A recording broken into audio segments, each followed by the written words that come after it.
पुण्यामध्ये सदाशिव पेठेमध्ये भाजपाच्या आमदार उमा कापरे यांच्या उपस्थितीत या अभियानाला सुरुवात झाली। उमा कापरे यांनी घरोघरी जाऊन नागरिकांना राष्ट्रध्वजाचं वाटप केलं।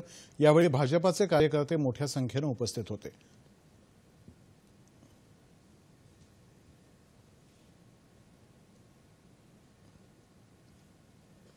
लातूरमध्ये तिरंगा यात्रा उपक्रमानं हर घर तिरंगा अभियानाला सुरुवात झाली।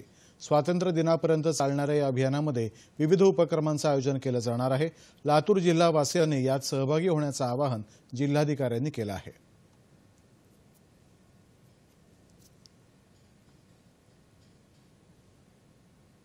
अहमदनगर जिल्ह्यामध्ये रेसिडेन्शियल माध्यमिक आणि उच्च माध्यमिक विद्यालयाच्या वतीनं तिरंगा रॅली काढत हर घर तिरंगा अभियानाच्या प्रचाराला सुरुवात झाली। या विद्यालयातल्या 3,500 विद्यार्थ्यांनी रॅलीमध्ये सहभाग घेतला।